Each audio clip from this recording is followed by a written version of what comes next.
Rise and shine, my sinners.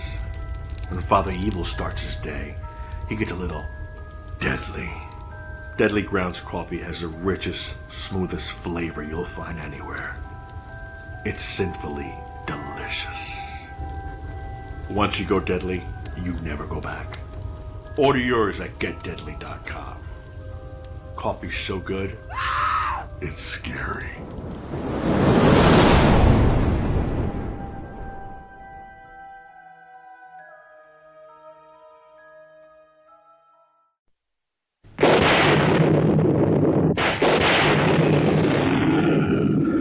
What kind of a sick school is this? Uh-oh, don't go!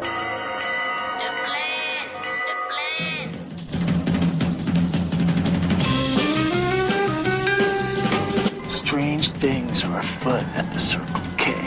You're gonna need a bigger boat. Surely you can't be serious. I am serious, and don't call me Shirley. You got spunk. I hate spunk. Danger, Will Robinson. Danger. Oh, righty then. How you doing? Back off, man. I'm a scientist. Don't make me angry. You wouldn't like me when I'm angry. Say hello to my little friend! I love the smell of napalm in the morning. What are you people?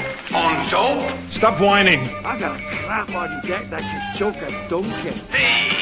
Who is your daddy? I'm sorry, but all questions must be submitted in writing. I'm sorry, Dave. I'm afraid I can't do that. Can I do that? I'll be back. A dynamite! Show me the money! Don't! Up your nose with your rubber hose. A what? I'm sailing! I'm sailing! Groovy. You want the moon? Just say the word and I'll throw a lasso around it and pull it down. Love means never having to say you're sorry. He's looking at you, kid. We got no food. We got no jobs. Our pets' heads are falling off. Come to the coast and get together, have a few laughs. Hear that, Elizabeth?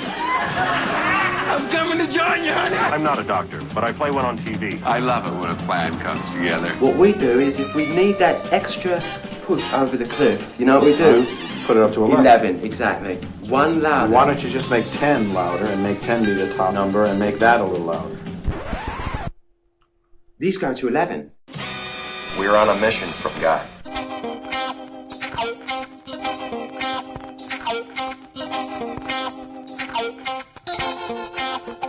Hello and welcome to another spectacular episode of Then Is Now podcast. I am your host, Re-Gor.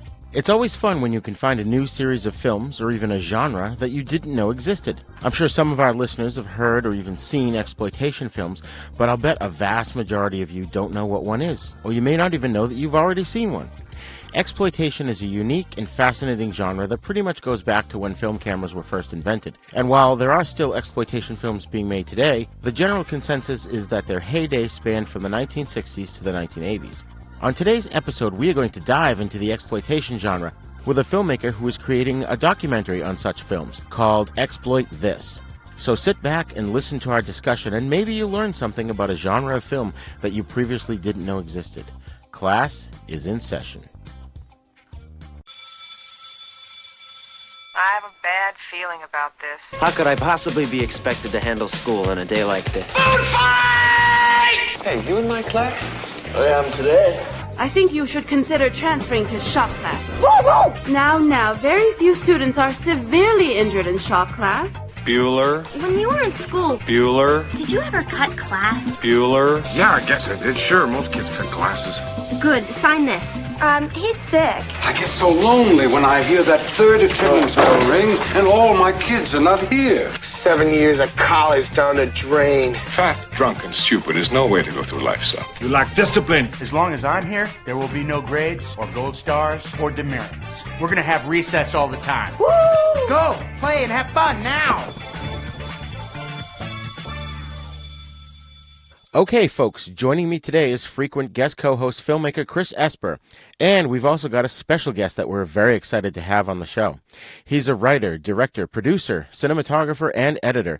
He's worked as editor on such projects as Steven Seagal, Lawman, UFC, Ultimate Insider, Four Weddings, My Giant Life, Hey USA and Techno Diva, as well as being the set dresser on Stuart Gordon's King of the Ants and the cinematographer on Climate Tarzan. He wrote and directed 2018's Ghoul Scout Zombie Massacre, in which he won an Outstanding Achievement Award as director at the Calcutta International Film Festival. His new project is a feature-length documentary called Exploit This, which explores the vast history of exploitation filmmaking, including the development of exploitation films, starting with the birth of cinema itself, to its golden age in the 1940s and 50s, its heyday in the 1960s and 70s, its death and then makeover in the 1980s, and ultimately to its revitalization in the present. Exploit This also features interviews with all of the major players in the industry of exploitation filmmaking and will show how low-budget cinema has shaped the independent film industry as we see it today. Please welcome to the show Mr. Eric Eichelberger. Thank you very much. Awesome to have you here. Glad to have you back as well, Chris. Thank you for having me again. Awesome. So, Eric, first off, can you explain to our audience what an exploitation film is? Sure. Misconception about what an exploitation film is. I think that's sort of part of why we wanted to tell this story, and why we wanted to call it Exploit This, the history of exploitation cinema in America. Exploitation doesn't mean that people are being exploited in the movies. What it means is that subjects are being exploited in the movies. So this kind of goes back to the early days of cinema, even textbook examples like the train that's arriving and people are totally freaked out because they think that, they're not used to seeing a moving train. So Right. even that is exploitation cinema, because ultimately they're exploiting the train. It really all film is exploitation. But what we're referring to specifically is, a period of time where there was a lot of films exploiting the sort of subculture, counterculture going on at the time. So it might be movies about hippies. It might be movies about biker culture. It might be movies about black culture, like blaxploitation films. It might be, movies highlighting nunsploitation.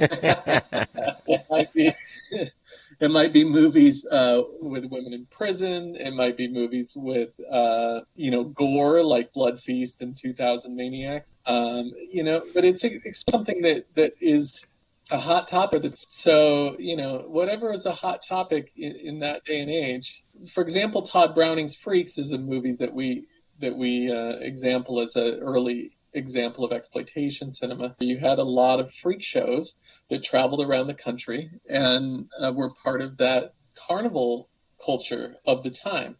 Right. And the movie Freaks just sort of put a lens on that. I mean, that was already there. The biker films, the bikers were already there. Right. So the subject is what's being exploited in an exploitation film. Excellent.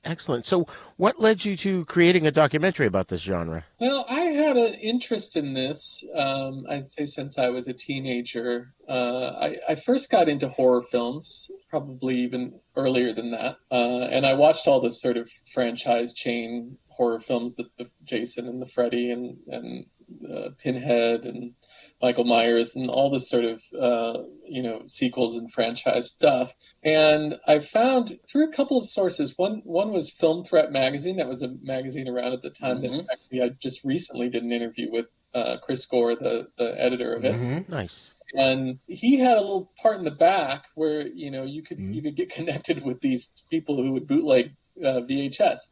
And so this was before the internet, and I saw these crazy titles, and I started to order some stuff from this company. It was a small company called Starlight Video at the time.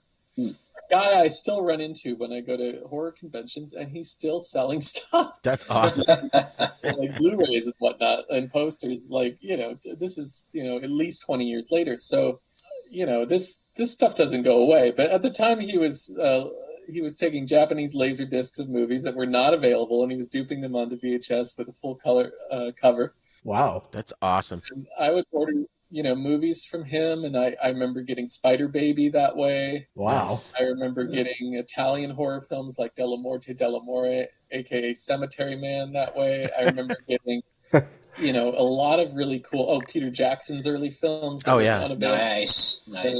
Feebles that way. Uh-huh. I remember remember getting into Alejandro Jodorowsky and getting a copy of El Topo that way.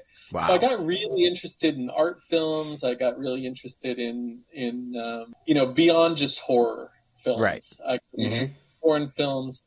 I got interested in films that were weird and different. And I think, shortly after that, I got introduced to Something Weird video, which is how I found Blood Feast and 2000 Maniacs and some of the really pivotal cult films, exploitation films. And even, as early as 14, I was going to see the Rocky Horror Picture Show at midnight. So I had a sense of cult movies, from a pretty young age, and just an interest in them because they were different than what Hollywood was putting out.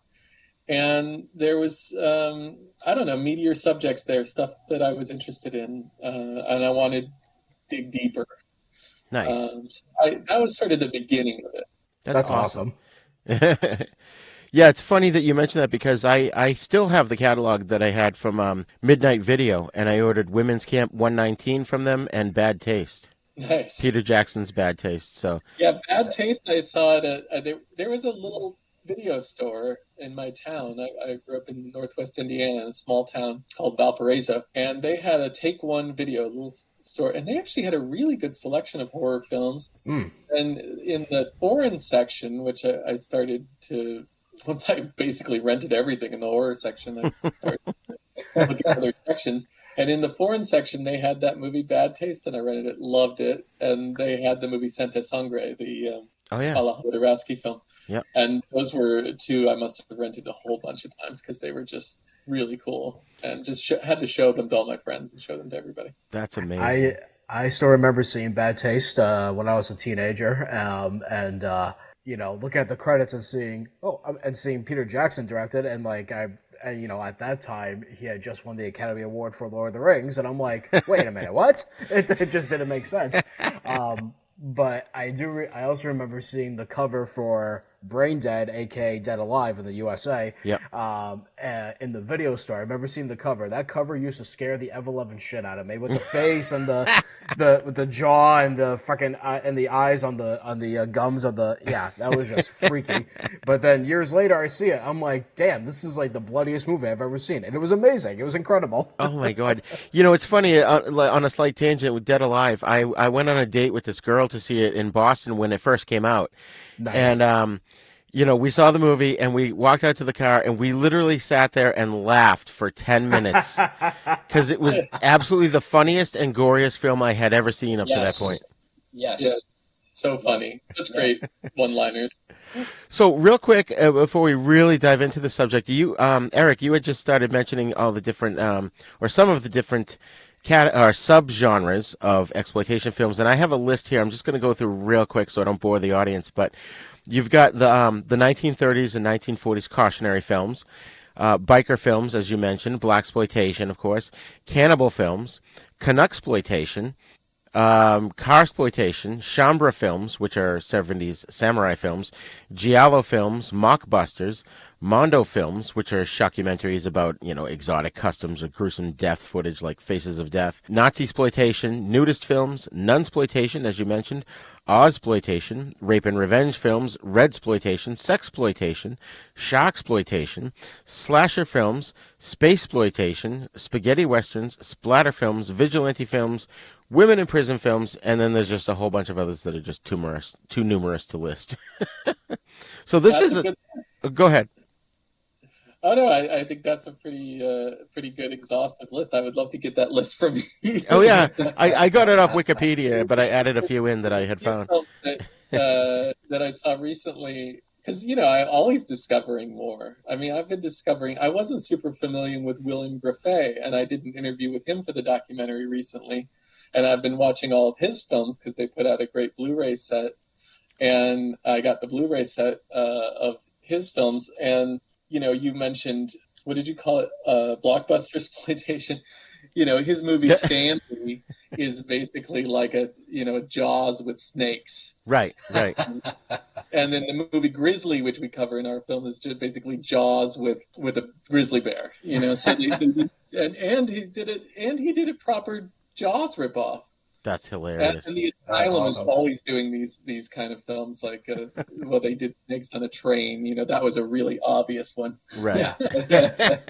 Then capitalizing on the whole Shark Week culture with Sharknado was obviously a brilliant move for them. Oh, right. I don't think anyone really saw that coming. How that might explode into such a larger cultural phenomenon, and that's an interview we're going to do shortly. Is the director of Sharknado. Excellent. Nice. Excellent. Yeah, I remember seeing Great White in the theater, which was an Italian ripoff back in like '78 or somewhere around there. Yeah. And that was awful. But I loved it. Yeah, the Italian ripoffs are pretty great too. So who are some of the great pioneers of exploitation cinema? Well, the first person that we interviewed in our whole process of making the film is David F. Friedman, and he was a producer. He started out in the 50s, and he worked for a guy named Kroger Babb, who is a legendary exploitation producer. And Kroger Babb made a movie called Mom and Dad that I think made more money than any movie like that at the time, and it had a live birth of a baby reel in the film. And so it was shocking, especially for the time. And the way that Kroger Babb promoted his films was, or the way he sort of skirted the censorship at the time was, he came up with these ways in which it was really educational. He separated the audiences out into men and women, and he sold these like sex ed books after they'd show the film Mom and Dad. So it was really kind of just exploiting venereal disease or exploiting the topic of sex, or just even talking about sex, at the time. Right. So David F. Friedman learned from Kroger Babb. He gave up a good job at Paramount, which is in his book Youth in Babylon, which was sort of the starting point for us. I read the book Youth in Babylon. I was like, this book's amazing. People have to hear this story. And so we started out sort of, asking questions that I had gotten from Youth in Babylon. But basically, he was inspired by Kroger. He quit a good job at Paramount to work for Kroger, and then he went into business with Herschel Gordon Lewis, and they made the Prime Time, and they made a whole bunch of what we call nudie cutie films and nudist camp films, and then they went on to make many films in the genres that you're talking about, including Blood Feast, which was sort of a huge standout hit of a film, really the first film to accentuate gore in a horror film. Everything else before that, even Psycho, if you look at it, is pretty tame in comparison to Blood Feast. Sure. Right. It really kind of hit a nerve there, and they capitalized on it. They handed out barf bags, and it said that people are going to have a heart attack. So yeah, they went on. Herschel made a lot more gore films throughout his career, and Dave moved more into sexploitation. And he did a number of, fun and interesting exploitation films in different genres, but a lot of sexploitation. Nazi exploitation. He did the movie Love Camp 7, which I think was probably the first Nazi exploitation film that I've ever heard of. So yeah, Dave Friedman really had a whole career in exploitation, and he came from the carnival business, as a few people that I've spoken to. Ted Michaels is another one. He kind of came from the carnival business. And magic. He was a magician, Wow. And so yeah, I think a lot of it kind of comes from that world, the carnival world, the magic world, and that sort of same hype accompanies an exploitation film.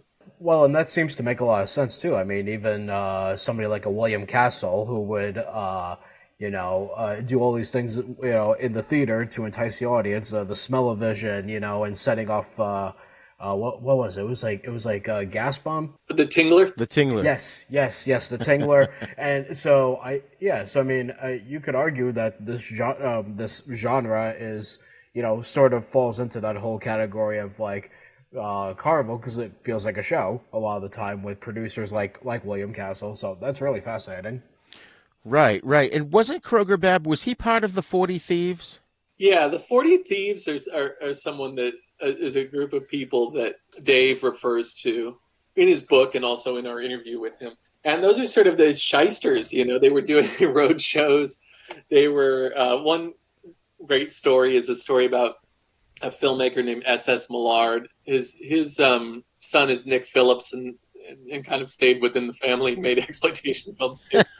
But S.S. Millard rolls into town with this story. He rolls into town. Dave tells it better, of course, but with these couple of 35 millimeter exploitation prints in his trunk, and he finds a theater in the town, and then he says, "We really would like to book this theater. Can we have a look at it?" And he does it on a Friday night, and of course the guy is like trusting and says, "Okay, yeah, we'll give you the keys to the property. You check it out, and then you can do a rental for us." And so as soon as he gets those keys, he starts to, remake the marquee and bring those and just sell tickets and grind the movies, basically 24 hours for the whole weekend. That's amazing. Thing, cleans up and gives the keys back on Monday and goes to the next town. That's and fantastic. The sort of shisty, fun, ridiculous stories that Dave tells about the 40 thieves of exploitation cinema. That's hilarious. That's amazing. That's awesome.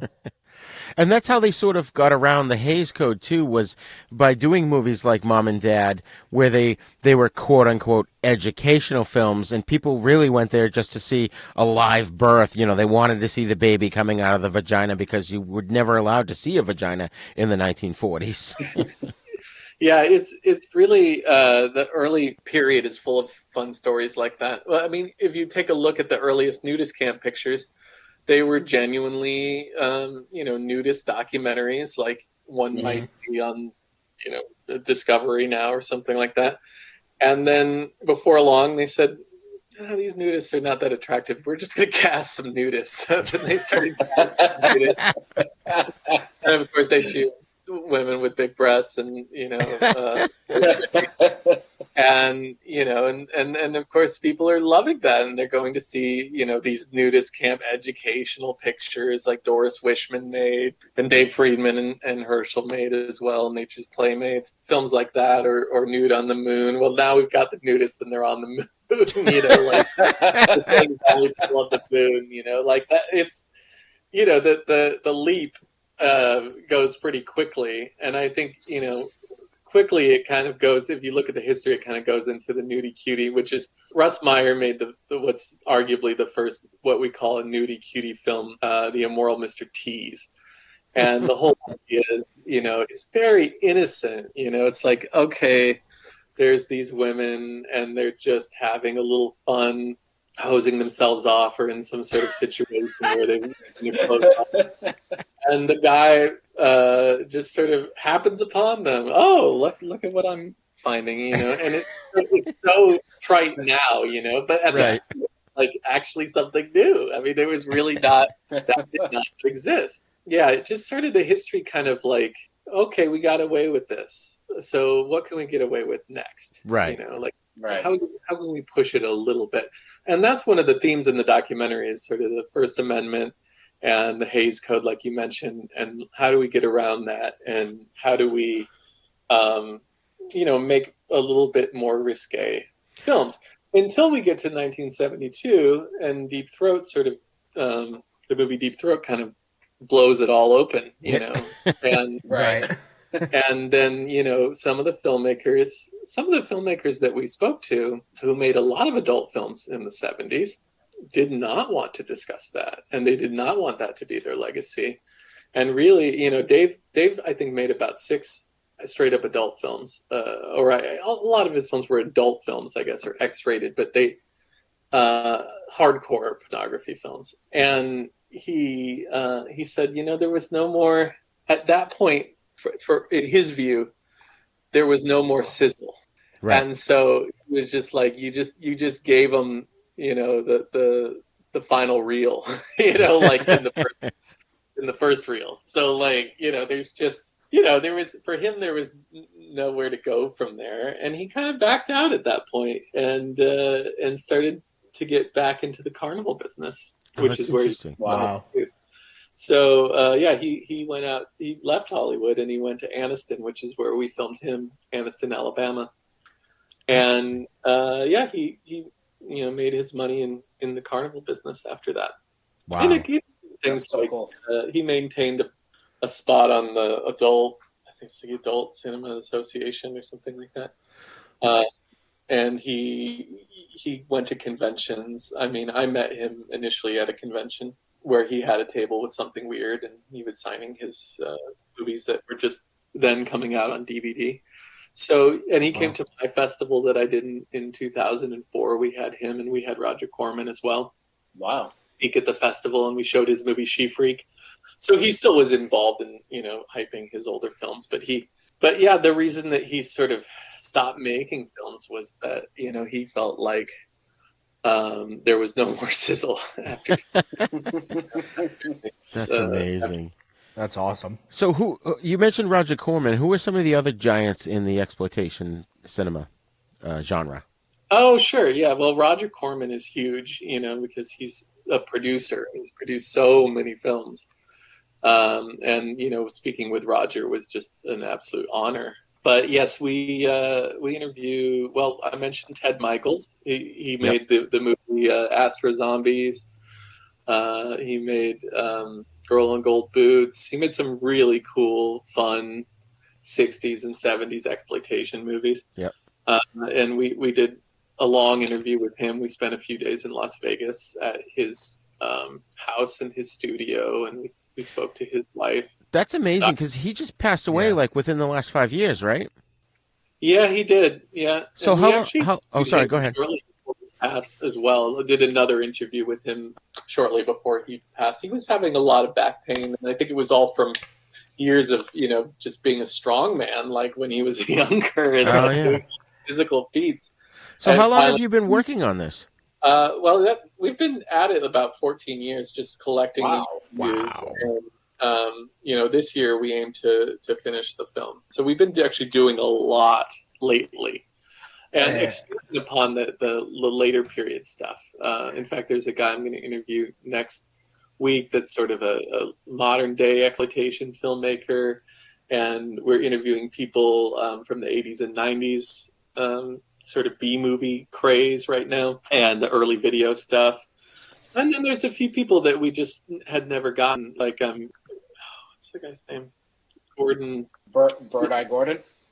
Oh, no, Bird-Eye Gordon I wanted to get, but and he's still alive. Yeah, he's still alive. Yeah.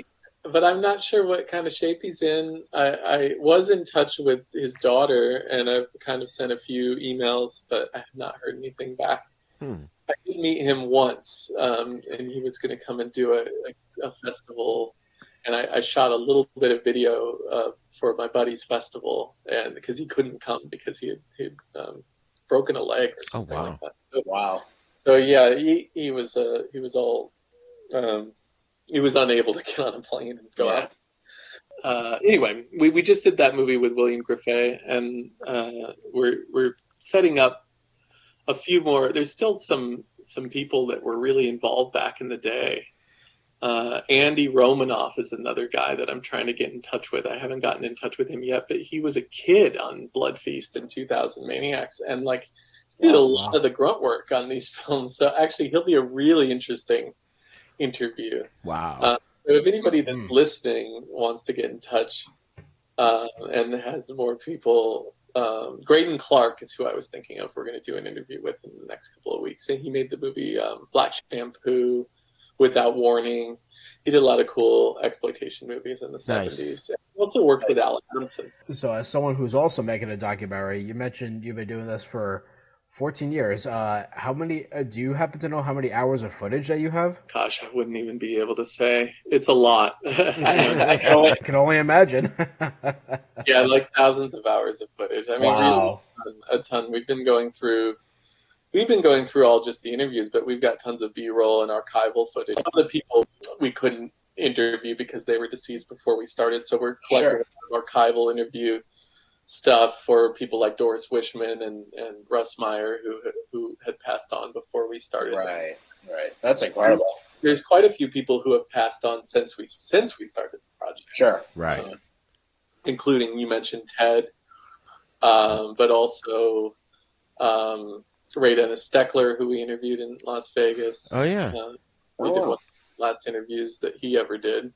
He did the Incredibly Strange Creatures Who Stopped Living and Became Mixed Up Zombies. Right. Really? Wow.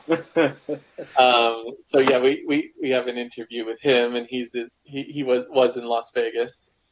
Joel Reed, who made the movie Bloodsucking Freaks. Oh, nice. He actually passed away of COVID very early. Oh, wow. Yeah, he was in a rehab center in Queens, and then the New York thing hit. Oh, that's too bad. Jesus. Yeah. Hello, this is Rod Barnett. I'm the host of The Bloody Pit, the podcast that examines films from across the decades. On The Bloody Pit, we have several ongoing series of shows within the show focused on specific things in genre cinema that I and my co-hosts find fascinating. There's a long-running series focused on Italian maestro Antonio Margheriti's films from the 1960s all the way up through 1990. There's an on-again, off-again series focused on 1970s science fiction films. There's an in-depth look at the Western movies that William Castle made before he struck out on his own and became the horror auteur that we know and love. A look at the classic Coffin Joe films from Brazil. And our long-term project to look at every Universal horror film made in the 1940s. That's a long project, people. It's going to take us a long time. Sprinkled in amongst those are various other episodes focused on other stranger areas of cinema, like Lucio Fulci, Dario Argento, and even some obscure British crime films from time to time. So join me and my rotating crew of co-hosts as we examine the stranger side of cinema through an exploitation lens. Except when we don't. Yeah, you never really know exactly what to expect on The Bloody Pit. So join me for The Bloody Pit.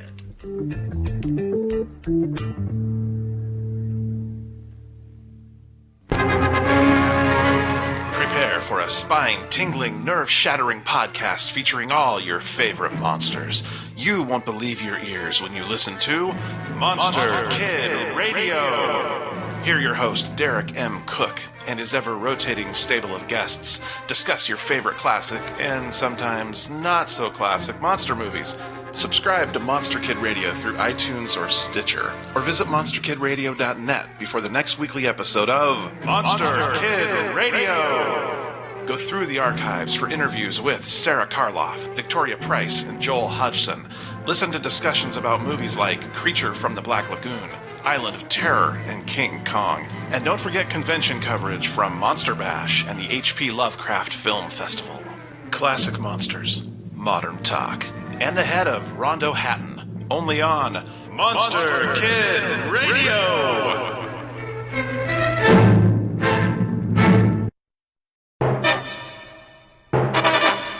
What about like Joe Dante and John Landis? I mean, nowadays they're not considered that, but they started off as exploitation filmmakers. That's true, yeah. Yeah, that's a good question.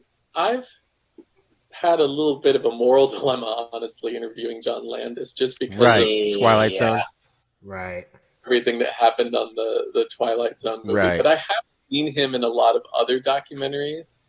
I would really like to get Joe Dante. I've approached Dante a few different ways. So if Joe Dante is listening, we really would like to interview you. We'd like to get Joe Dante.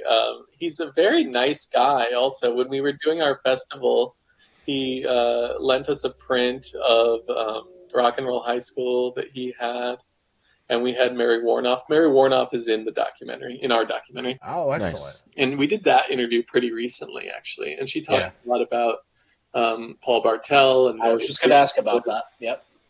She talks a lot about their relationship. She talks about her relationship with Andy Warhol. It's really, really fascinating stuff. Yeah. I just recently rewatched Eating Raoul, and of course, great movie. You know, so that's awesome. There's a lot of queer filmmakers in the exploitation genre, and he was one of them. But also John Waters is someone that we have spoken with as well, or that we have some interview stuff with as well. Nice. And Dave Dakota, I don't know if you know who that is, but he did a lot of really cool movies in the 80s, like the Slime Bowl, Bolorama. Oh, okay, yeah. Oh, okay. All the really cool movies that have Linnea Quigley and Michelle Bauer and Bring Stevens. Did you get a chance to talk to Stephanie Rothman? You know, that she's on my list, and I think that I don't have a good contact. Okay. So if you've got a good contact, please put me in touch. Yeah, she's on my list. We've tried to talk to as many women as we can because it's pretty male heavy. With the exception of Roberta Finlay and Doris Wishman. Roberta Finlay, we don't have a proper interview with. We have some archival stuff, so I would love to do a proper interview with Roberta Finlay, who is still around. Right. Recently, we did an interview with Debbie Rochon, who was in a couple of Roberta's movies, including the movie Lurkers, which was actually basically the first movie she ever acted in was this Roberta Finlay movie. Oh, wow. Wow. She went on to do a lot of really big trauma movies and stuff. Oh, yeah. Juliet. Did you also try to talk to Lloyd Kaufman, speaking of which? There's a guy who reached out to us recently because I haven't had much luck reaching Lloyd, and I'm curious if, hopefully his health and everything is good, because I haven't. Yeah. Unusual not to hear back from him. I have worked on trauma movies in the past, and Ghoul Scout Zombie Massacre in New York, Lloyd came to the screening and he was super nice, and he invited us to the studios the next day, and they gave us really cool swag and that's awesome. That's incredible. Yeah. And he's always super nice. So I think he must be busy or not feeling well or something. And hopefully he's well. Right. Yeah. But I haven't. I mean, he could just be busy, honestly. And so I want to set something up with Lloyd.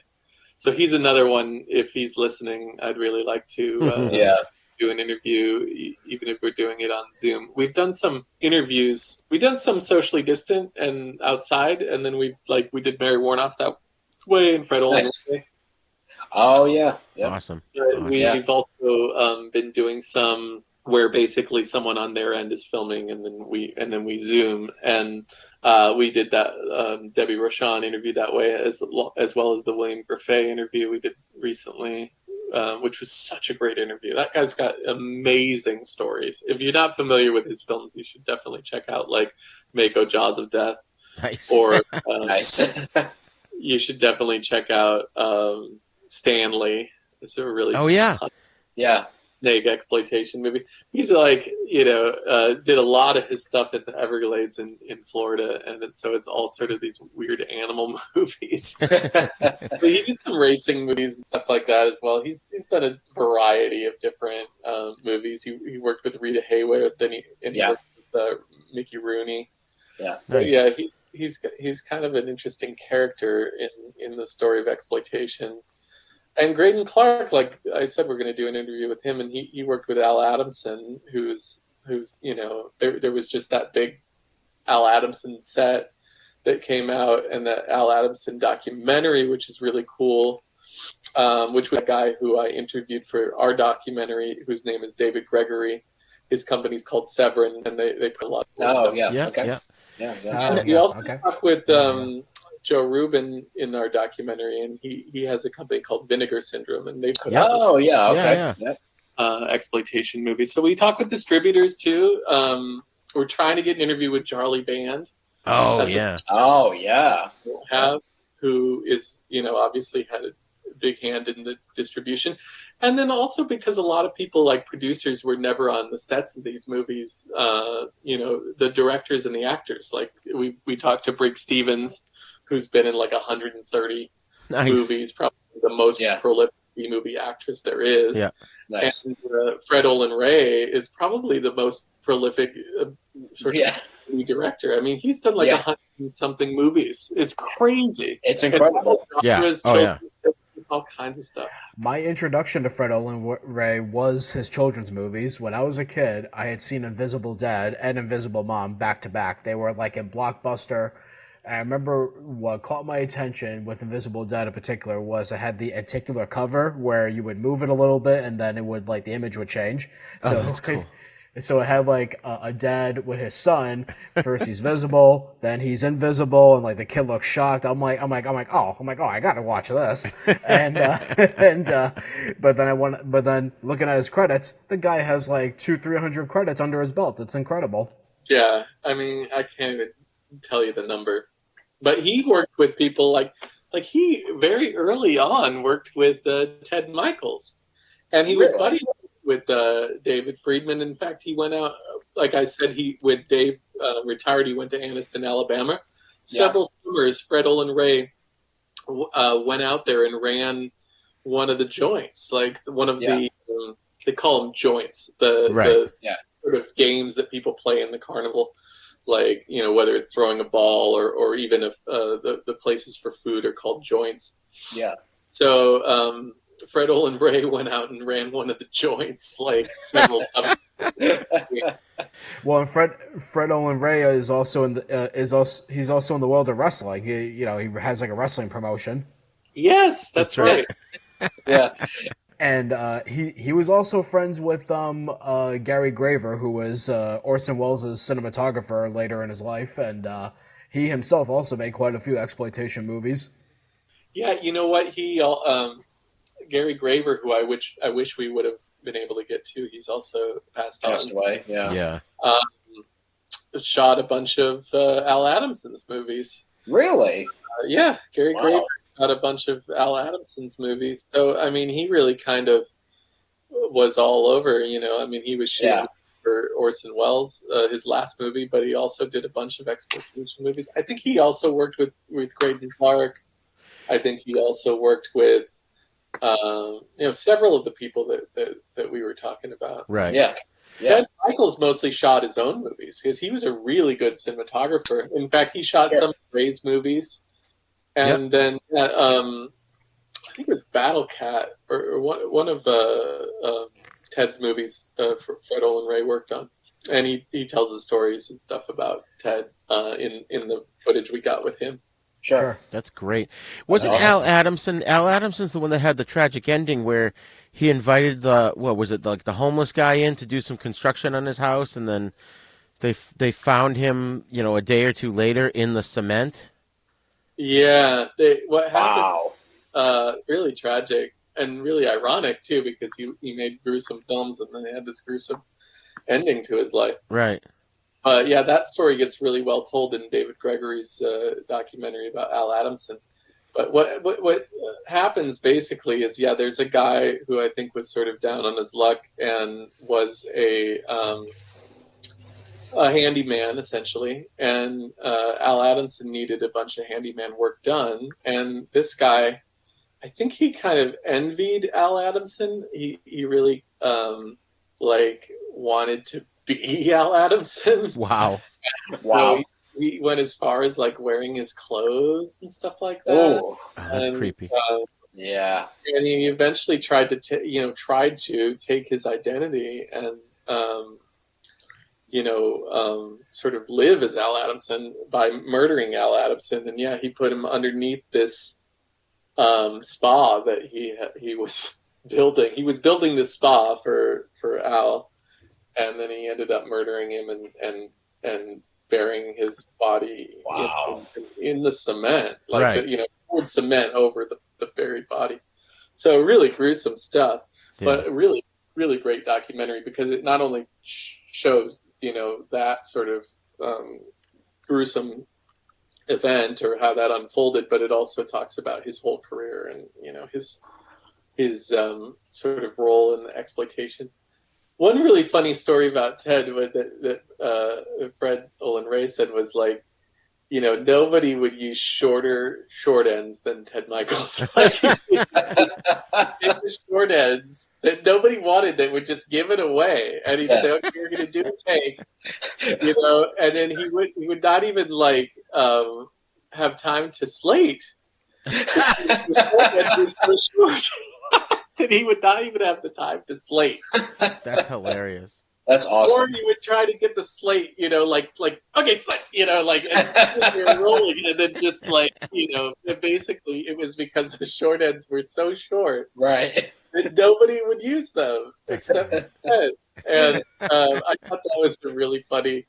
So those kind of things about low budget filmmaking, like in Blood Feast, they did all their effects in camera, because the effects that you would do at the lab in the 60s were expensive. It wasn't like you could just do that at home on your computer like you could now. So sure, every effect, every fade or anything you were doing, it had to be done at the lab, and it was quite expensive. So they would film things even sequentially and also do the in-camera effects when they were filming Blood Feast so that they could save a little money at the lab.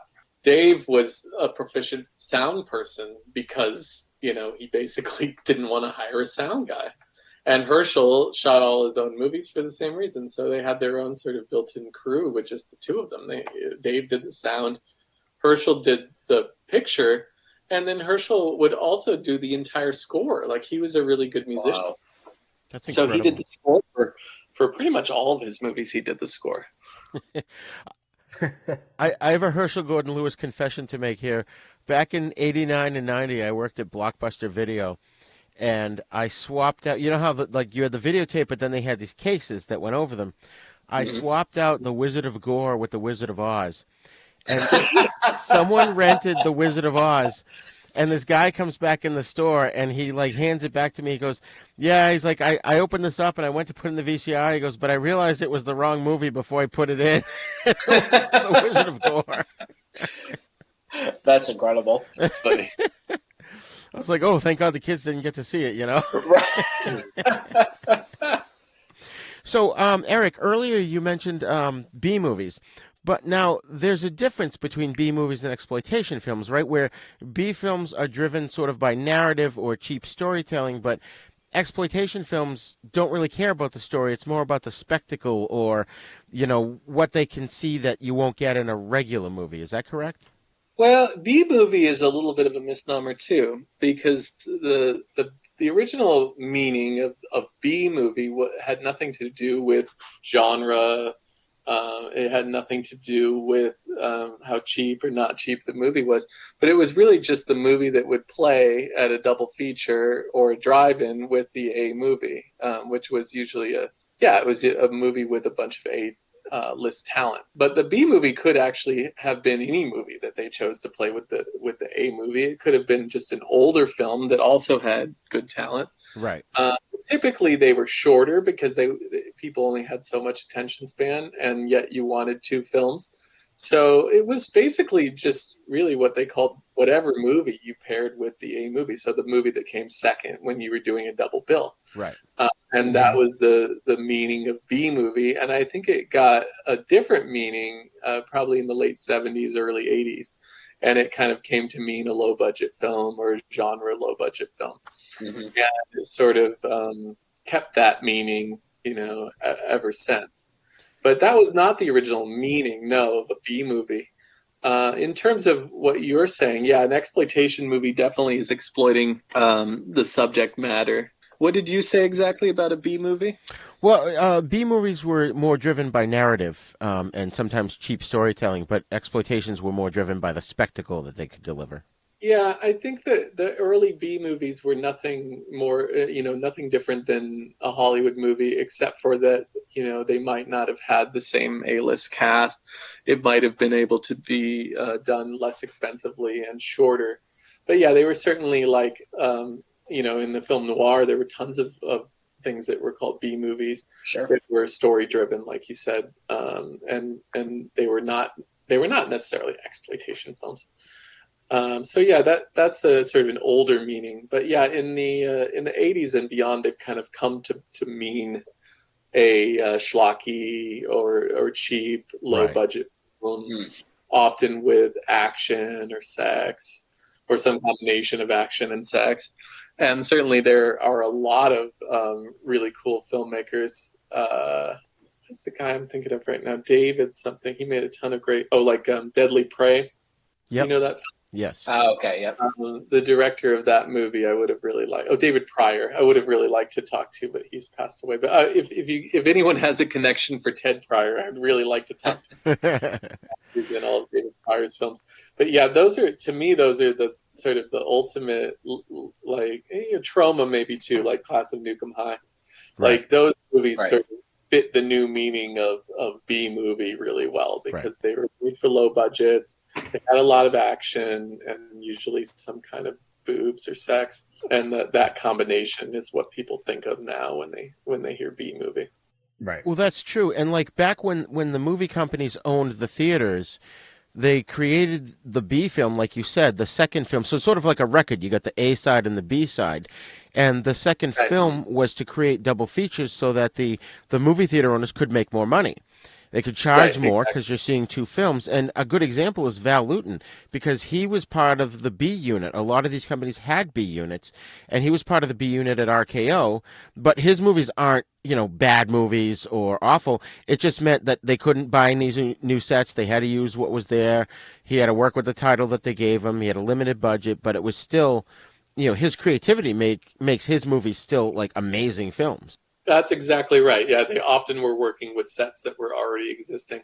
And, that's true of Roger Corman, too, going into the 80s and 90s, so that he would reuse the same sets over and over in different contexts. Like, there's a bunch of movies on that. What's the Star Wars rip-up Beyond the... Star Crash? Oh, Battle Beyond the Stars. Battle Beyond the Stars, yeah.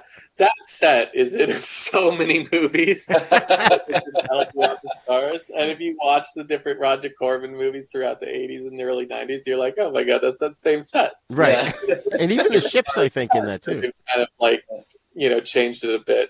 I actually did work fairly recently on a Roger Corman movie called Death Race 2050, and it was a sequel to the movie Death Race 2000. Wow, nice. And he shot a lot of the movie in Peru, and he had all these Peruvian extras that are supposed to be Americans, which I thought was they were clearly not like your typical Americans, I guess you could say.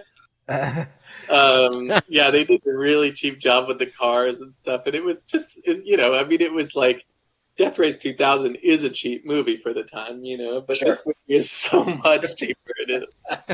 It's actually pretty hilarious. Like, that's awesome. Working at his studio was fun because I'd go into a room, it was huge. Like, I'd go into a room and there would be like a scanner on or something like that, like a computer scanner. And I know nobody used that scanner for 10 or 15 years because it was like really old technology. I'd be like, why is this thing even turned on? But then other moments I would go to the as like a secretary that worked with Roger, and I would say, we really need to get some more labels for the label maker, and she would say, I don't know. That's pretty expensive, Eric. You're using a lot of labels because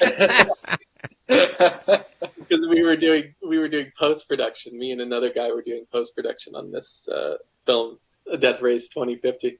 But it ended up being a really cool film, and I think largely because they must have spent some money in online, because the online on that film actually looked beautiful. Huh. Like, I was really surprised at how. Looking at the footage that they shot in Peru and then going and looking at the final film, I thought, my God, this is really edited well. It was really like, the online ended up being really cool. Like, I don't know, the effects, like the post effects that they did, tons of post effects, and they were well done. Nice. They had clearly used a legitimate laboratory. Wow. To do their post effects, and I thought, my gosh, they could have just spent a little more money That's and hilarious. saved themselves money in post. But ultimately, it did end up being kind of a fun film. I think you could watch it on Amazon Prime. Nice, cool. Probably no. For a while, it was on Netflix, but I doubt it's on Netflix still. It might be, but for a while, it was on Netflix. But I think you could certainly watch it still on Amazon Prime or maybe even Tubi. Nice. Death Race 2050. It was fun to work for Roger, and he was really sweet. And his wife, Julie Corman, who did like Chopping Mall. She produced Chopping Mall and a lot of other really cool movies in the 70s and 80s. She was a trip. She was a lot of fun. Everyone. It was just it was also kind of like a trip back in time because there'd be room full of like really crazy props from older movies and things like that, posters, props. That's awesome.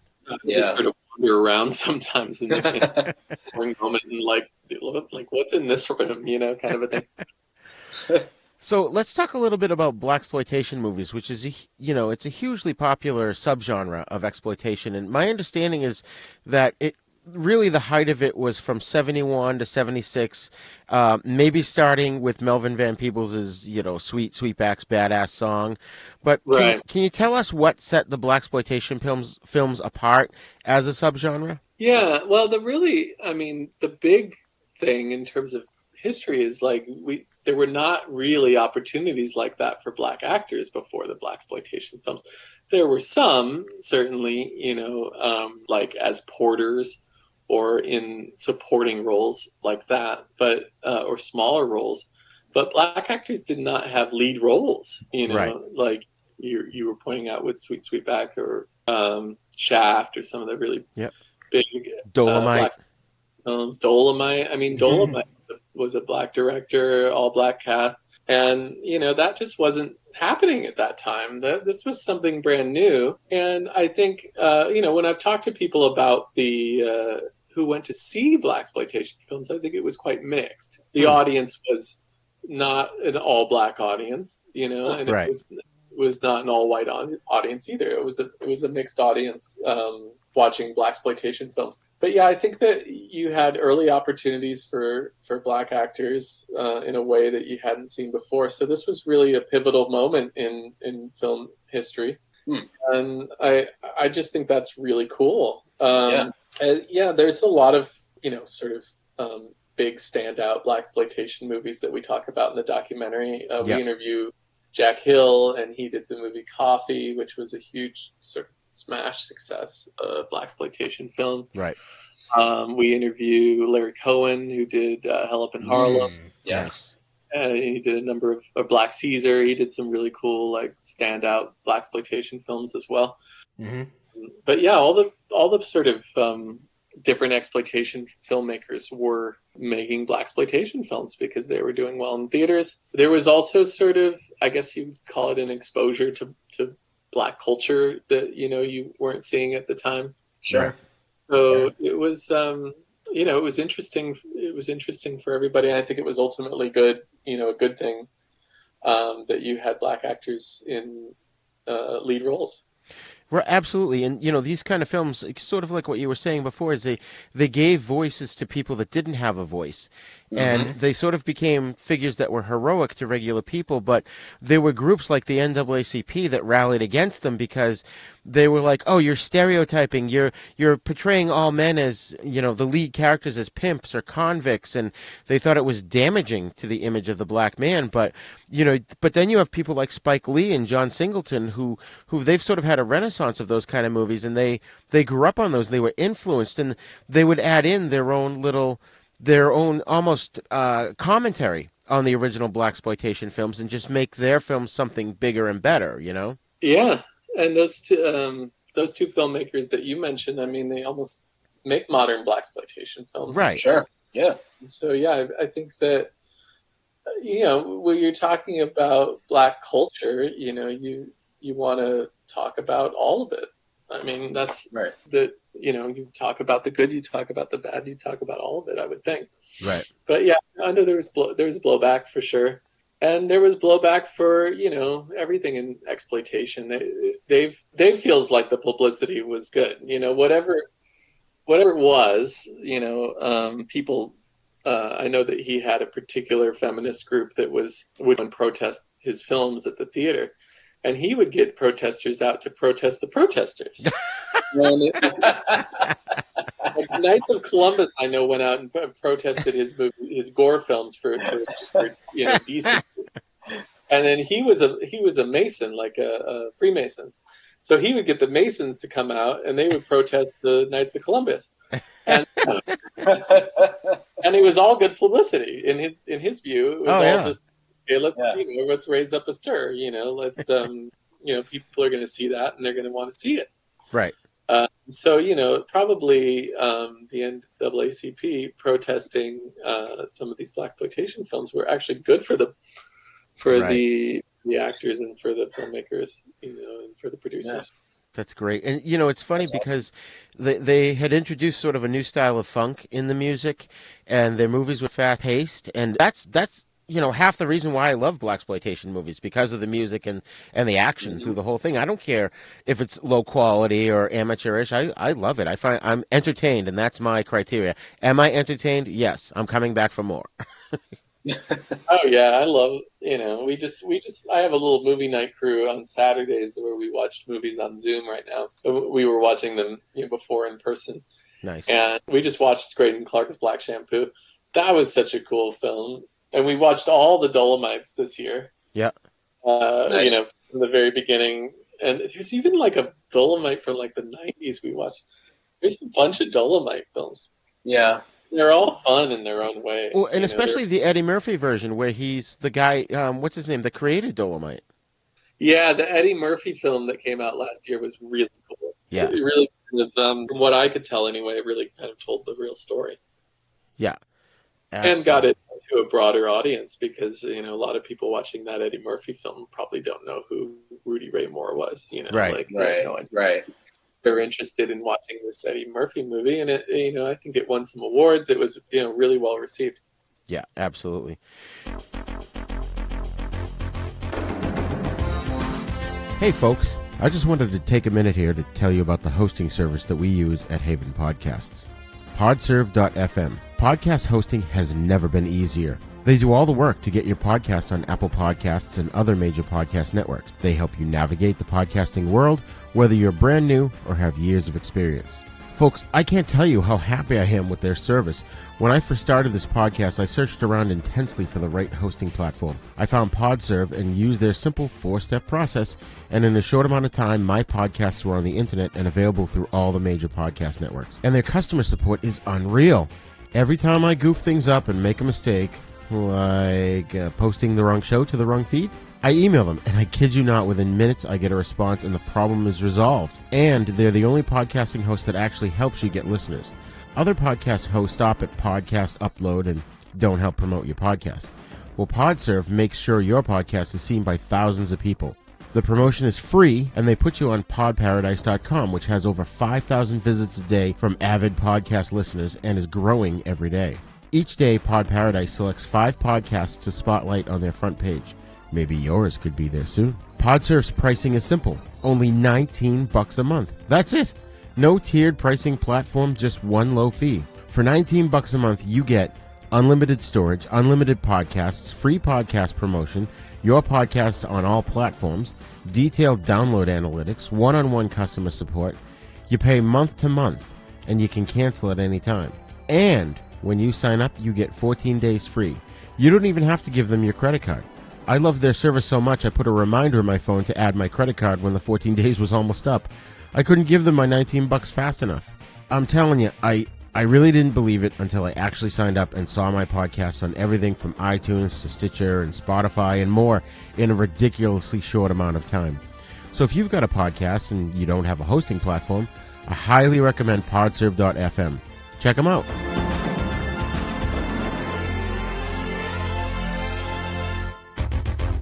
We come from the retro future. We want you to be nostalgic for what's to come. A new channel and distribution network for smart people with bad taste, featuring content from Church of the Subgenius, Creature Features, Cinema, Insomnia, Sleazy P. Martini and Guar, Trauma, Corey Maccabee, horror, sci-fi, Saturday morning cartoons, midnight movies, and assorted trash we love. Add our channel OSI74 to your Roku player or visit OSI74.com. All systems go. Can you tell us a little bit about, and this just sort of is an example, about what happened with the film Day of the Woman and how they sort of changed it enough that it made it a hit? That's a Doris film? I don't know. Day of the Woman ended up, they changed the title to I Spit on Your Grave. Oh, okay. No, that's the Mira Archie film. Right.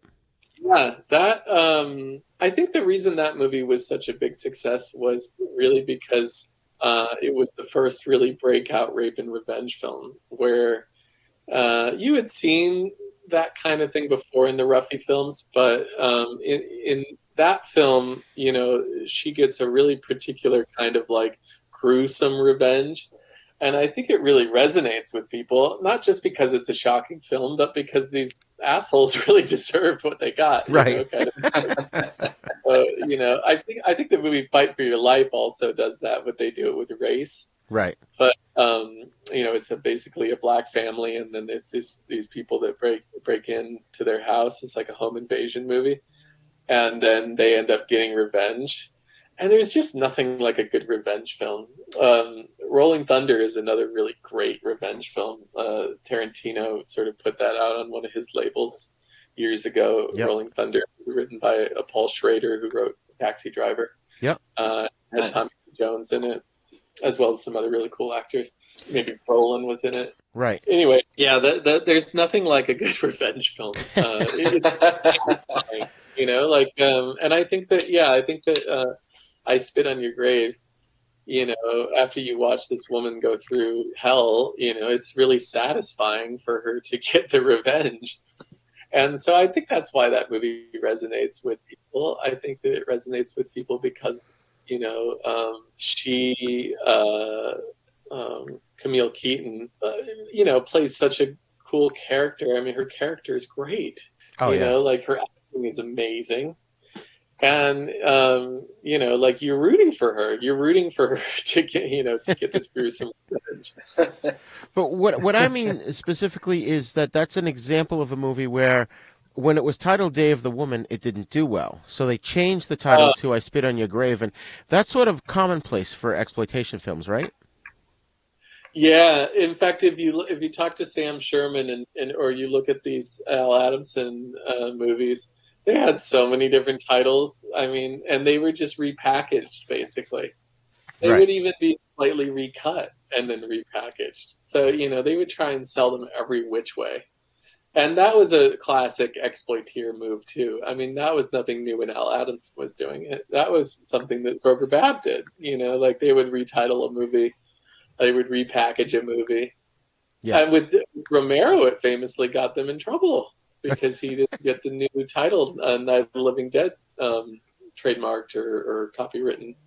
Wow. And people were able to just, you know, show that movie ad nauseum or put it out on videotape when videotape came about, and DVD and Blu-ray and so on. So anybody can release the movie in Night of the Living Dead. Anyone can use the footage. We used a little footage from Night of the Living Dead and Ghoul Scout Zombie Massacre because I was just like, well, you know, we could show that. Like, what do we want them watching on TV? Well, let's put on Night of the Living Dead. Right. Because anybody can do it because it's in the public domain. And, you know, it didn't go all the years and get in the public domain like some films like Nosferatu have.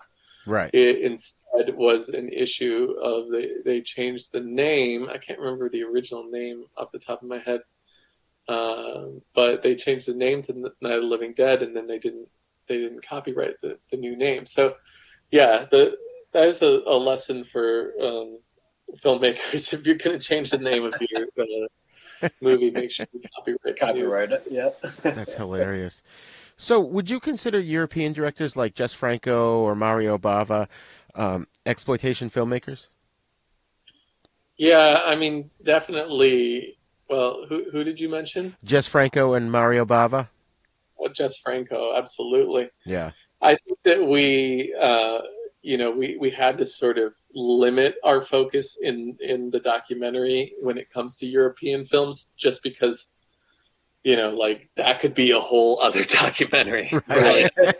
Literally make a whole documentary just on the Italian exploitation films. But yeah, I would say Giallo films really fit the bill. I would say movies like Make Them Die Slowly, or any kind of Eaten Alive.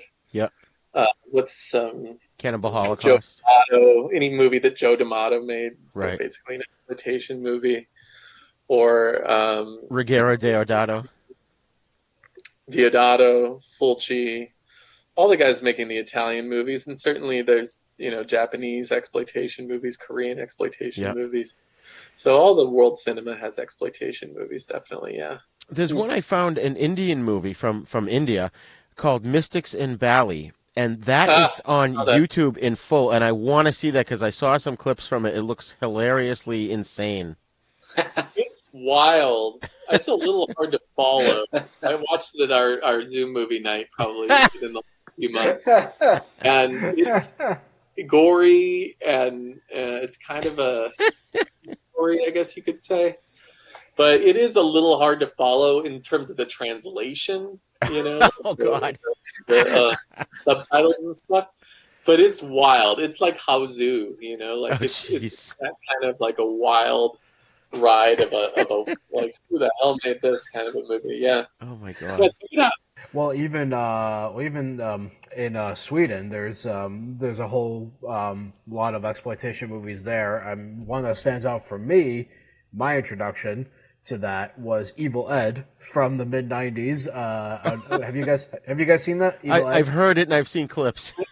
No, I don't think I've seen it. It's a crazy movie. Basically, it's about a film editor who's recutting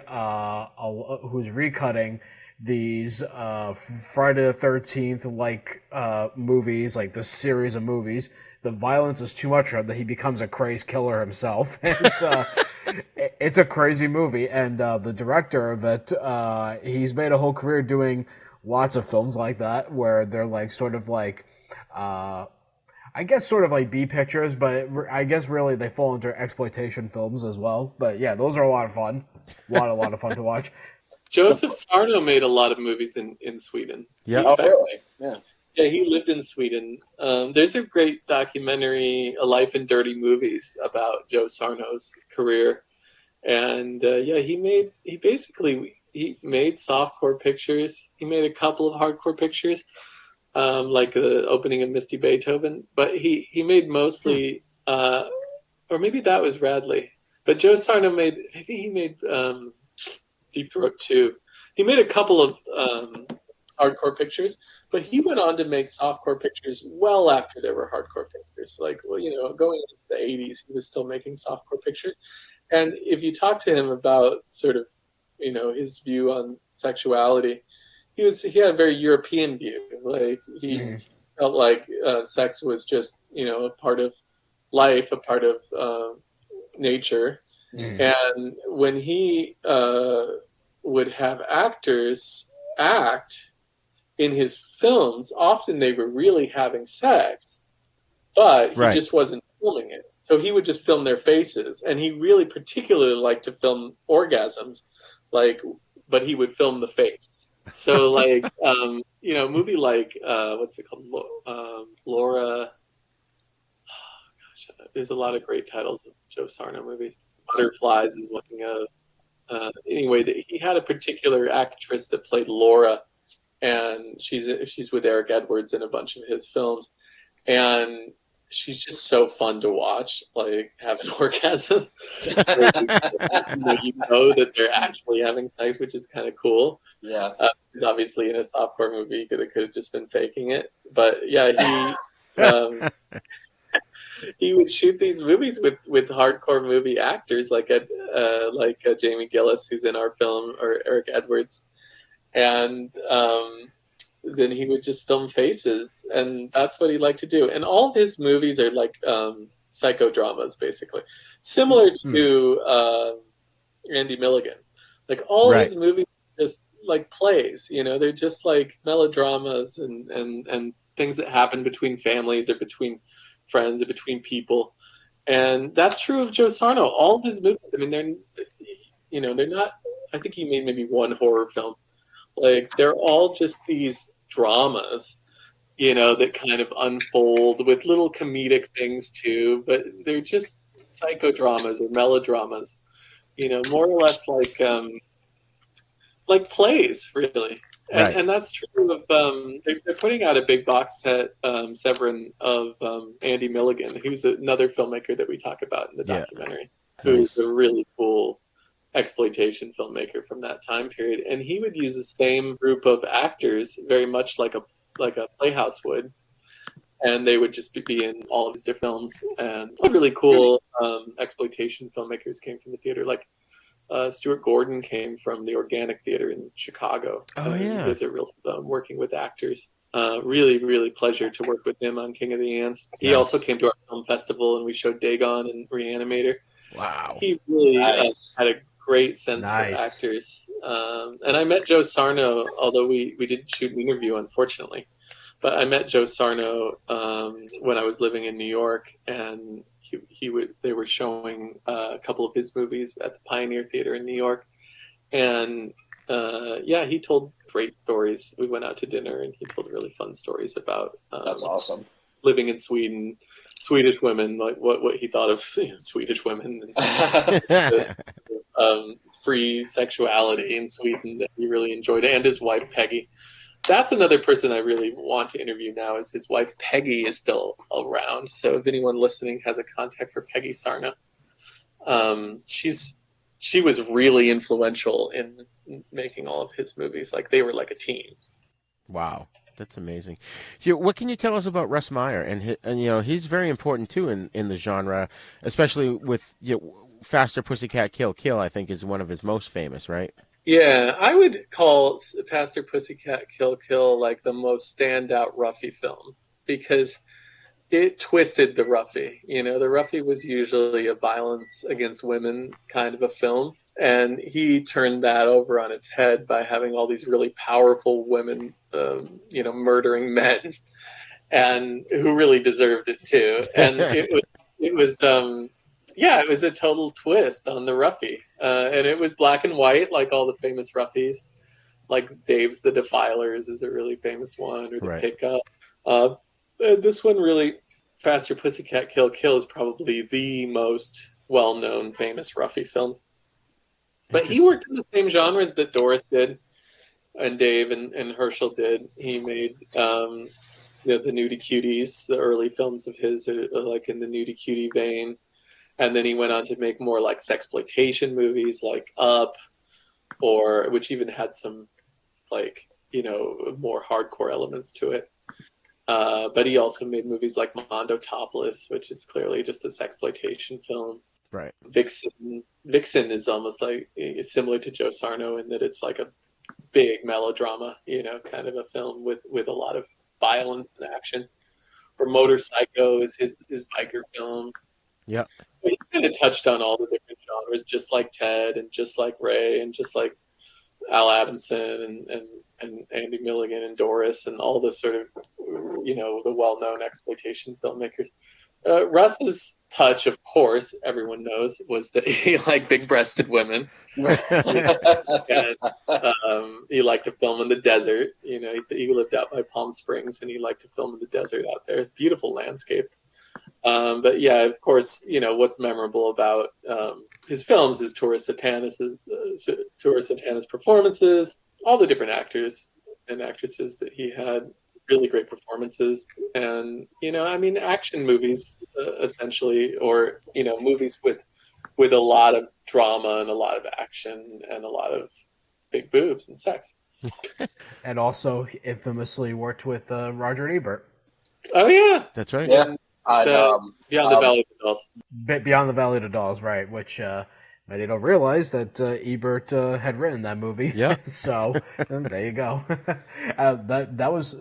Someone that I would like to interview is the Z-Man, who's still around, from Beyond the Valley of the Dolls. Yeah.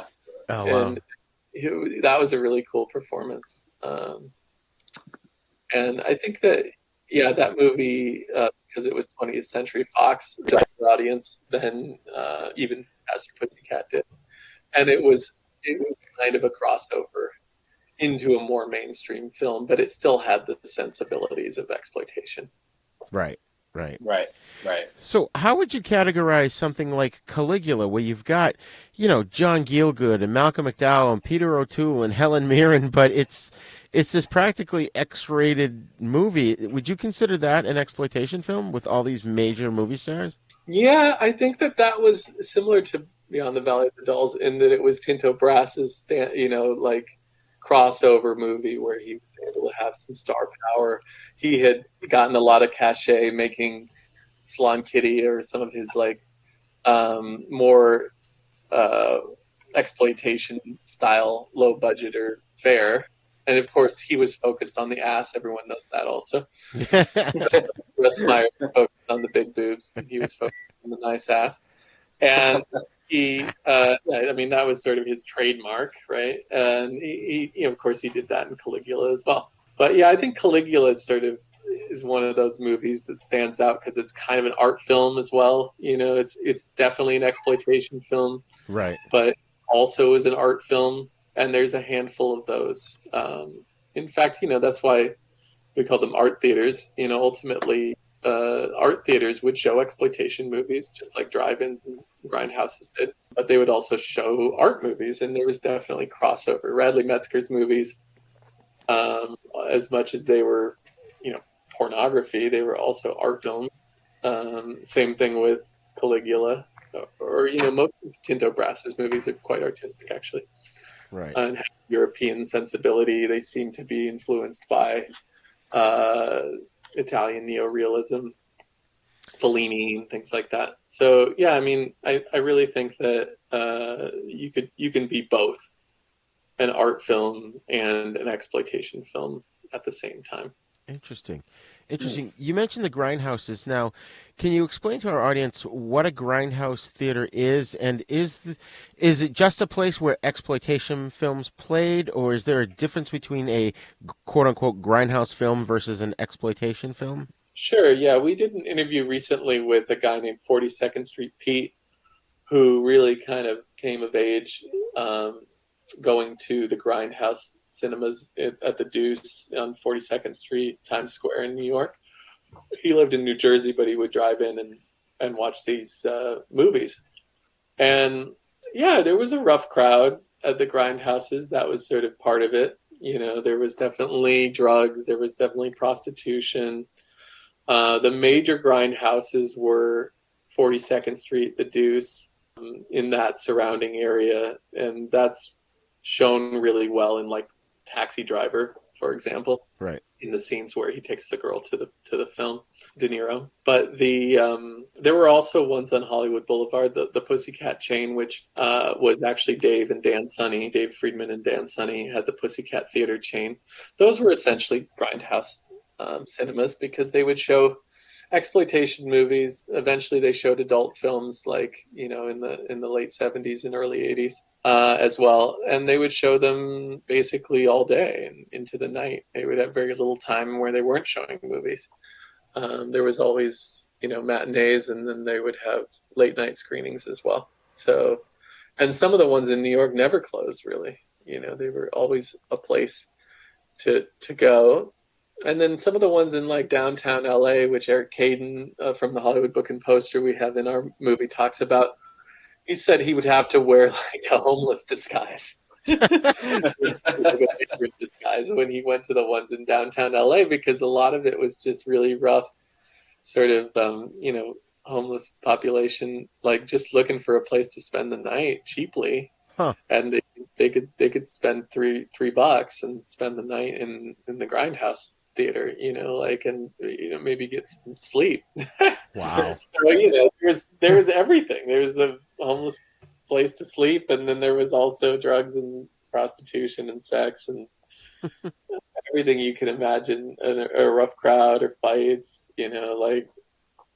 happening. And then there were people like 42nd Street Pete who really just loved the movies. He had a few friends that liked the movies, and they would go all the time and see everything they could see. It's basically like when I was a kid at the video store. Right.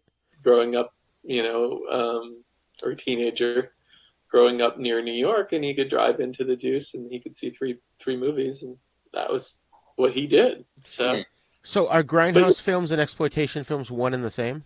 Yeah, grindhouse is usually referring to the theater where the exploitation movies show. But sometimes people use the term grindhouse for movies now too. That's kind of evolved. Similar to B-movie. I think that sort of terminology has evolved. Right. And now people that are talking about grindhouse are talking about exploitation. It's really the same. Interesting. So what sort of challenges did you have in trying to pull this documentary together? I mean, you mentioned that it's been taking you like 14 years. You know, what were the biggest challenges? You know, I guess being a completist is a challenge, or, you know, wanting to do the whole story. That's a big challenge. You know, money, thankfully, we just had a very successful Kickstarter campaign, and we raised almost $17,000. Wow. To finish our film. So that's not going to be such a challenge, but, you know, it is expensive making a film, even a documentary, because you've got to license the footage, or you've got to prove that you can use the footage from various sources in a fair use way. So we've got to get a fair use lawyer, and we've got to license footage. So that, you know, that ends up being expensive, and that's a challenge. You know, just trying to include everyone's voice has been a challenge, because, you know, a lot of these people are busy. They've, you know, not responded to requests for interview, and we've just sort of had to go various ways about trying to track them down, you know, because they're busy people. Right. I think eventually we will get an interview with Lloyd, and we will get an interview with Charlie Band, and we will get an interview with some of the people that I think we should really be included that we're missing. Roberta Finlay, and then some people, you know, we just have to live without, because they don't want to be in the limelight anymore. Frank Henenlotter, for example, has done very few interviews and very few appearances. Just he's not interested in doing that. You know, even though he's so well spoken on the subject, and it would be very cool to do a nice interview with Frank Henenlotter. I've also got to respect his privacy, and, you know, respect the fact that he doesn't want to be in, you know, every documentary that asks him to be in it. So, right. You know, there's other people that are really glad to talk about their experiences and very easy to work with. William Griffey is thrilled, I think, that there's this resurgence of interest in his films. Dave Friedman was thrilled that there was a resurgence of interest in his films. Herschel Gordon Lewis was thrilled to have us come to Florida and film him in his house in Florida. So, you know, it really kind of depends on the person, and it just depends on, you know, some people are harder to track down, and for whatever reason, you know, especially right now when, you know, show up at somebody's house, or, you know, a little trickier, you know, to have in-person communication right now. So, you know, that's made it tricky too. Like, the pandemic has made it tricky to film, because we've got to do it outside, and there's certain noises outside in any location. And then, you know, doing it online also has its share of difficulties. So yeah, that's been challenging in the last year. But yeah, there's been, really, it's just been a collecting phase, and now we're really into the editing phase and the putting it together phase. And just, we'll want to reach a broader audience. We want to reach people who are not already interested in exploitation movies, because we think this is a really pivotal part of film history. So if you're interested in film at all, you know, like, you would want to hear this story. I mean, everyone that watched Mank on Netflix should be interested also in this story. You know, these exploitation filmmakers were just as important as Orson Welles. Oh yeah.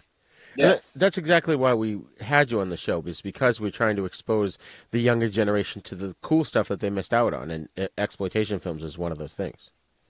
Yeah, for sure. Yeah, the younger generation are active on those Vinegar Syndrome groups. I'm on Facebook. So a lot of young kids really love collecting Blu-rays. They really love those slip covers for whatever reason. They're just as nerdy about it as I was. So, like, and I'm talking 18, 19-year-old kids, you know, very active on those groups. Severin 2, Arrow. Yep.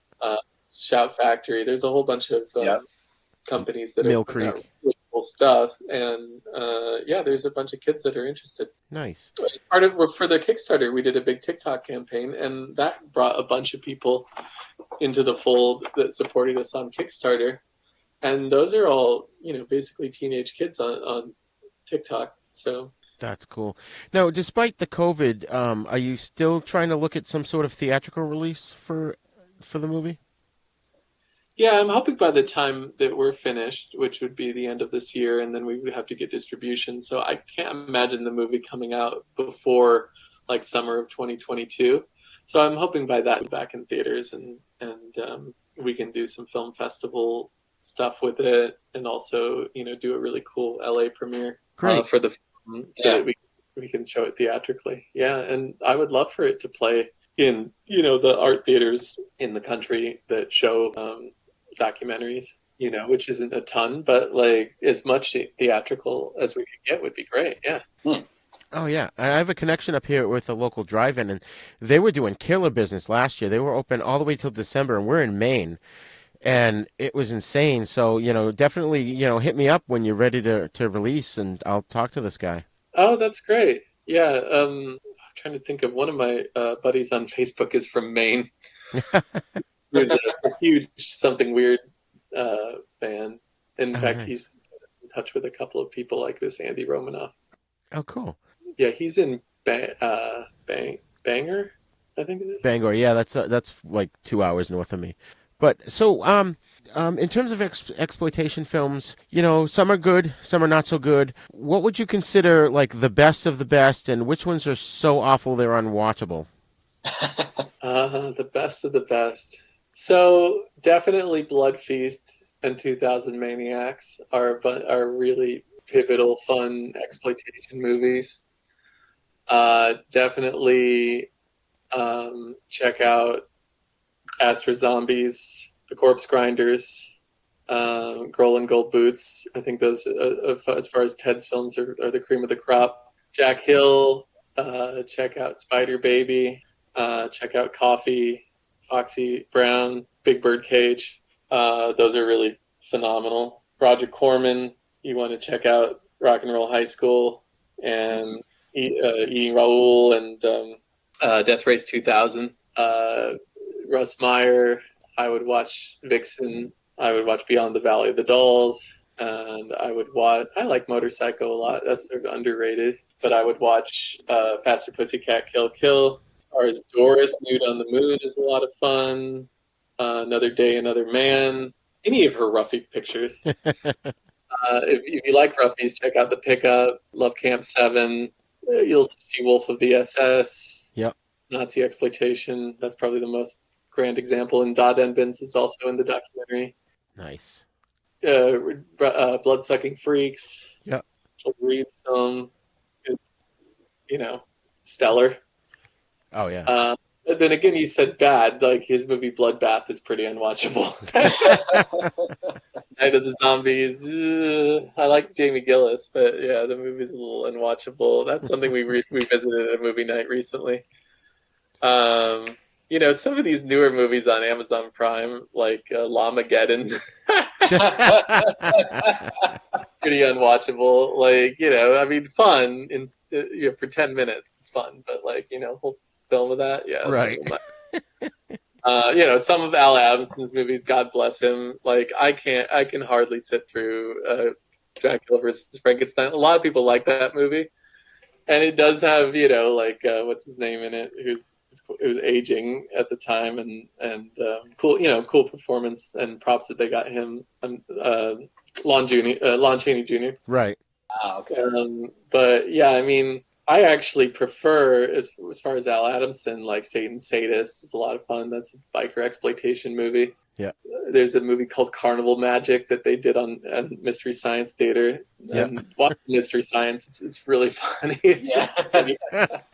It's a good introduction to Al Adamson, even, just for the laughs of the Mystery Science. Andy Milligan. Let's see. Andy Milligan had such a cool career. Oh, yeah. I would, Bloodthirsty Butchers, I would say, is a lot of fun because it's, straight up horror film. Yeah, who else am I thinking of? There's a lot of great directors. And, Joe Sarnome. Yep. Inga. I say Inga is probably one of his best movies. Well, and then we've got the modern directors, sort of taking on the torch, like Quentin Tarantino and Robert Rodriguez. Oh, you yeah. know. Yeah, that's another sort of chapter in our film. Is a lot of people ask them that question, and they talk about their reaction to the Grindhouse double feature that was put out a while back by Tarantino and Rodriguez, and the fun little trailers that came in the middle and stuff, like the retro trailers. Yeah, Machete. I think it got a lot of attention to, what's Grindhouse and mainstream attention. And I know for a fact that Tarantino is a huge exploitation movie fan. Mm-hmm. He bought the theater in LA just so he could, show exploitation movies, basically. He bought the theater and he's got a ton of prints. I mean, he's got literally, I think, thousands of 35 millimeter prints. Wow. And he's got a guy he just hires to take care of his prints. I mean, like a full-time job, just taking care of his, theater and his and like restoring stuff. So yeah, I mean, it's like Jay Leno and his cars, basically. Right. So, right. Tarantino is obviously a huge fan of the subject, and someone we would love to get even 20 minutes of interview with, who's obviously also a really busy guy and is asked to do a million things. So right. But yeah, it is a subject that is clearly dear to him. So do you feel that with this film you've just skimmed the surface, or do you think there are a lot more tales to be told regarding exploitation films? Well, some people have said this should be a whole doc series, and I'm not opposed to that. Like, if we made the doc and then we pitched it to Netflix or something and they wanted to do a whole doc series, I wouldn't be opposed to that. There's definitely enough material. You could do, 40 minutes or even an hour on each filmmaker, really. You could do on Boris, you could do an hour on Roberta Findlay, you could do an hour on Russ, you could do an hour, you could do an hour on Al Adamson, and you could do a doc series like that. And I'm certainly wouldn't be opposed to that. That would be really cool. In fact, David Gregory would be a great person to partner with on something like that. Like, especially if it was as big as like Eli Roth's horror doc series they did recently. Oh yeah, the history of horror. Then I would probably need someone to partner with, because I couldn't even do all the research and everything myself. It would take history of horror, right? Yeah. So I mean, it would be we could have someone be the face of it. Eli Roth is definitely not a good person because he's having a big Me Too moment right now. But like, someone that, I don't know, someone like Pam Grier would be a really cool face of it. Mm. Yeah. Yeah. I mean, there would be a lot of really cool options as to being the face of the show. I mean, it could be someone like Joe Bob Briggs or. Oh yeah. Oh yeah. That'd be phenomenal. Someone who has that sort of hosting capability. If it was a smaller thing, I think Debbie Rochon would make a great host. She hosts a ton of stuff. Yeah. And she's articulate and smart. Also, Brink Stevens, who we interviewed in my backyard. Like, she was absolutely studied, with exploitation. And I wasn't necessarily expecting that. Wow. She really knew her stuff. And so I was like, oh, okay, well, I can ask you all these questions then. Because I was going to ask her mainly about her career. But, she was very knowledgeable about everything from Kroger Bab to all the different sort of subgenres and things like that. That's incredible. Yeah. So she'd make a great host of something, too. So, Chris, do you have any more questions for Eric here? No, not at the moment. I'm really looking forward to seeing this. It sounds like you've covered a lot of ground, so that's certainly looking forward to seeing that. Great, thanks. It's wonderful to meet you, Chris. Both of you. Yeah. Likewise. When do you think this will be released? I think you may have mentioned it earlier in the show. I think we would probably. What's that? Ballpark. Oh yeah, I think that we're going to have an edit by the end of the year. And so I think that we would be looking at festivals early next year, and then we would be looking for a wider sort of release by summer of 2022, realistically. Nice.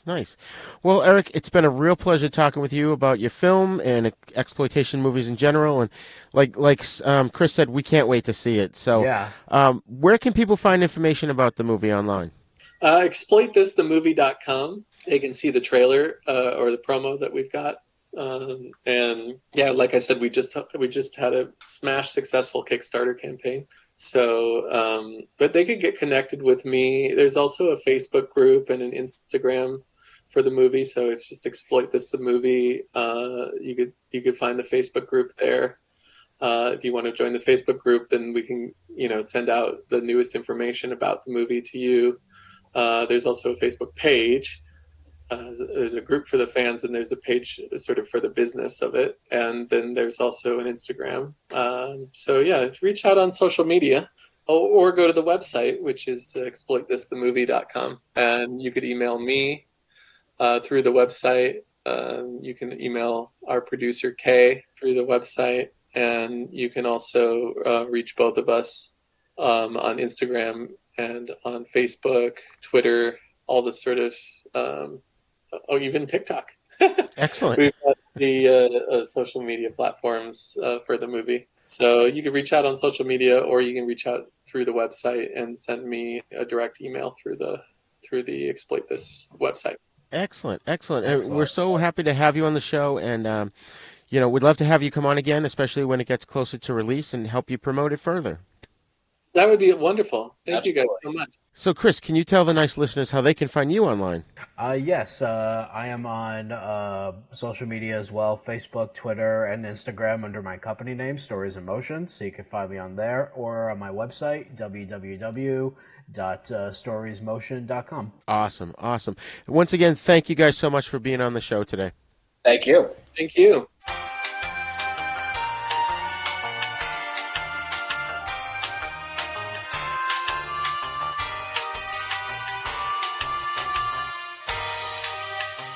Well, that's all the time we have today for Then Is Now podcast. We hope you learned a lot about exploitation films, and we encourage you to seek them out. Remember, you can send your feedback to thenisnow42@gmail.com. You can also join the conversation at our Facebook Then Is Now podcast group. Then Is Now podcast is a proud member of the Dorkening Podcast Network, so be sure to check out the other great shows there at thedorkening.com. You can also visit our website at havenpodcasts.com, where you'll find our sister show, The East Meets the West, in which we discuss Shaw Brothers films and spaghetti western movies. And Then Is Now is on YouTube, so visit youtube.com/user/UncleDeath1 to get the latest videos as well as other fun videos. Please subscribe to our YouTube page and also share the video versions of our podcast with your friends and get them to subscribe as well. Don't forget to go wherever you download your podcast from and leave us a great review so that more listeners can find us. You can find us on all the podcasting apps, especially the big three, iTunes, Spotify, and Stitcher. Class dismissed. For more shows like the one you just heard, check out the Dorkening Podcast Network at thedorkening.com.